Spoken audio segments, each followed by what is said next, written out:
नमस्कार, मैं हूं विजय विद्रोही। पिछले 2-2.5 महीने से आप एक ही शब्द सुन रहे थे, लॉकडाउन लॉकडाउन लॉकडाउन। और अब अगले 1-1.5 महीने 2 महीने तक आप एक ही शब्द सुनेंगे, अनलॉक अनलॉक अनलॉक।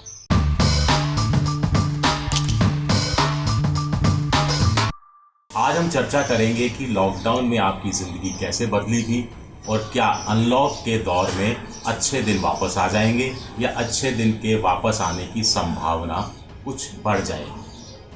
कोई राजनीति की बात नहीं होगी, कोई बयानबाजी की बात नहीं होगी। हमारी और आपकी ज़िंदगी कैसे प्रभावित हुई है कोरोना से और आगे कैसे आर्थिक सेहत प्रभावित होगी, इसकी हम चर्चा करेंगे। फैज़ अहमद फैज़ का एक शेर है कि जो हम पे गुजरी सो गुजरी मगर शबे हिजरा, हमारे अश्क तेरी आकबत सवार चले। यानी शायर कह रहा है कि हिजर की रात यानी दुख की रात जो हम पे जो गुजरी वो तो गुजरी हो तो हम जानते हैं, लेकिन हमने जो आंसू बहाए उससे आपका भविष्य संवर जाएगा, आपकी तकलीफ़ें उस आंसुओं में बह जाएंगी। तो क्या लॉकडाउन में जो हमने आंसू बहाए वो तकलीफ़ें वो सब का सब अनलॉक के समय बह जाएगा, इस पर हम चर्चा करेंगे। लेकिन इससे पहले आपको 2-3 ज़रूरी आंकड़े, 2-3 ज़रूरी स्टडी हम बताना चाहते हैं जो आपको बताएगा कि हम कितने मुश्किल दौर से गुजर रहे हैं और आगे क्या और मुश्किल दौर आने वाला है। आप डरे नहीं, आपको सावधान रहने की ज़रूरत है। ये आंकड़े आपको डराने वाले ज़रूर साबित हो सकते हैं। ये मेरे आंकड़े नहीं हैं, ये कुछ स्टडी हुई है उसके आंकड़े हैं।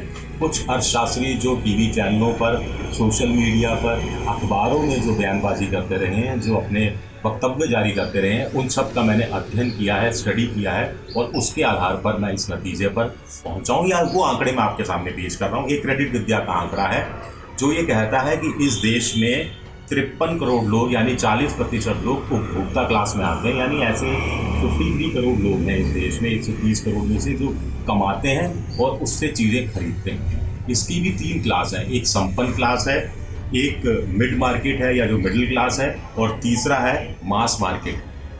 संपन्न क्लास में 10% आते हैं जिनकी तनख्वाह 60,000 से ऊपर औसत रूप से मानी जाती है। 20,000 से 60,000 मिडिल क्लास कमाने वाला आता है, मोटे तौर पर ये जो हमारी स्टडी कहती है। और मास मार्केट में 70% लोग आते हैं जिनकी आय 10 से 20,000 रुपये है। अब आगे ये सर्वे बताता है कि कोरोना काल में अप्रैल के महीने में संपन्न क्लास की आय 15% कम हुई। पिछले साल के अप्रैल के महीने की तुलना में इस साल 15% आय संपन्न क्लास की कम हुई। सैलरी क्लास की यानी जो मिड मार्केट है या जो मिडिल क्लास है उसकी आय 25% कम हुई। और जो नीचे का सेगमेंट है, मास मार्केट वाला हिस्सा है, उसकी आय करीब 54% कम हुई, यानी लगभग आधी रह गई। जब ये सब हुआ तो खर्चे भी जाहिर तौर पर घटे होंगे। तो खर्चों की बात ये सर्वे कहता है कि संपन्न क्लास का जो खर्चा है वो 26% घटा, मिडिल क्लास का 24% घटा और करीब 54% मास मार्केट का घटा। अब आप कहेंगे कि जब आय कम हुई, खर्चे कम घटे, तो फिर गुजारा कैसे चल रहा है? ये बड़ा दिलचस्प है। इसमें ये कहता है कि आय कम हुई, खर्चे कम हुए, लेकिन बचत बढ़ गई।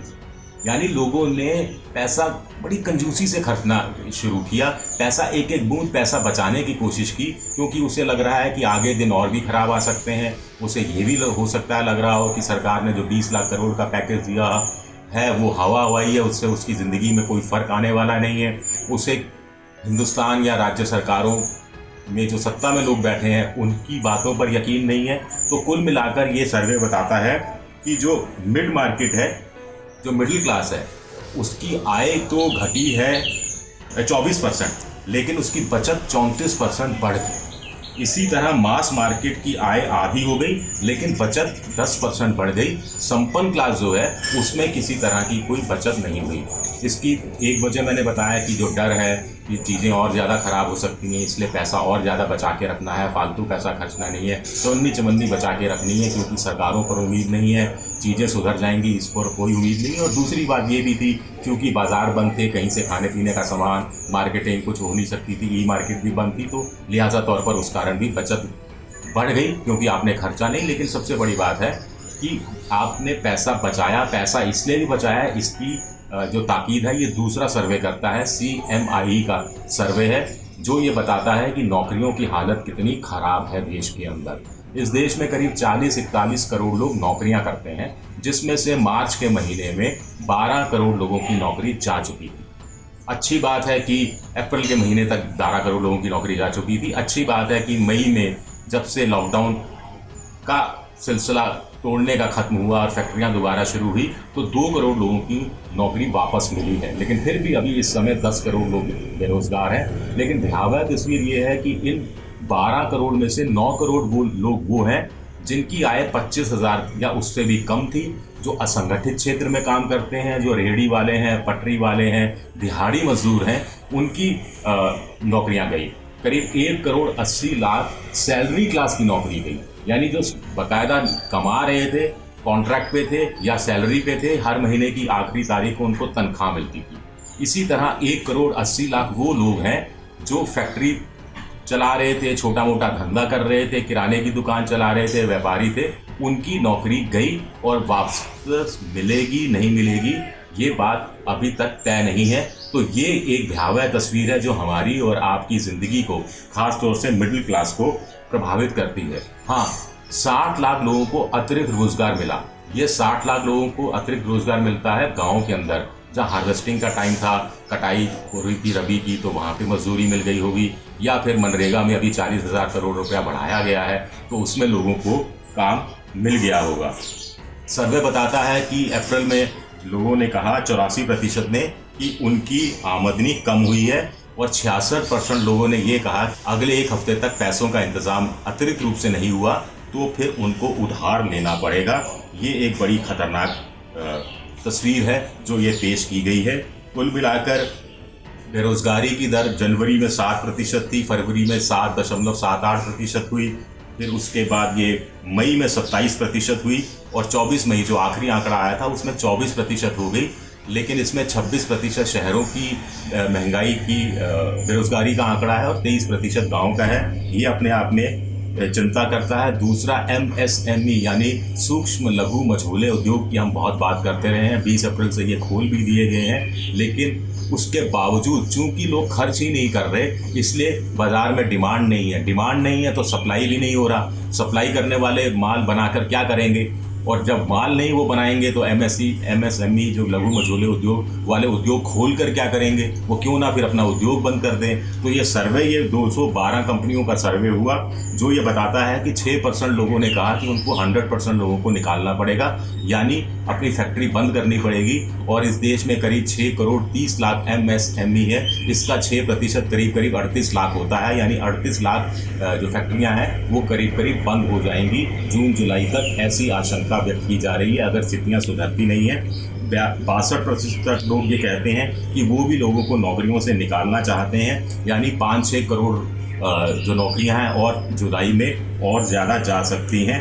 और एवरेज तौर पर सैलरी कट 40% का हुआ है और 25,000 से नीचे कमाने वाले जो लोग हैं उनमें से ज़्यादातर ऐसे लोग हैं जिनकी नौकरियां इस बीच गई हैं। CMIE के अध्ययन में एक और चीज़ सामने आई है कि जो भारत सरकार ने 20 लाख करोड़ का पैकेज रखा तो इस पर 29% लोगों को ही यकीन है, यानी 1/3 लोगों को ही यकीन है कि इससे फ़ायदा होगा। 45% कहते हैं इससे कोई फ़ायदा नहीं होगा और 28% कहते हैं कि उनकी कोई राय नहीं है। जाहिर तौर पर है कुछ लोग कहने से, अपनी राय देने से डरते भी हैं। तो कुल मिलाकर ये एक भयावह तस्वीर हमारे सामने आंकड़ों के हिसाब से निकल कर आती है। अब सरकार की अलग आंकड़ेबाजी है, राज्य सरकारों की अलग आंकड़ेबाजी है। राजस्थान में तो एक कहावत भी है कि भैंस मांगे काकड़ा। काकड़ा एक वनस्पति होती है जिसको भैंस खाती है। भैंस मांगे काकड़ा और सरकार मांगे आंकड़ा। लेकिन आंकड़े अगर गलत हैं तो उन आंकड़ों को गूंद कर एक वक्त की रोटी भी नहीं बनाई जा सकती। ये बात भी अपने आप में सच है। ABP न्यूज़ आपको रखे आगे।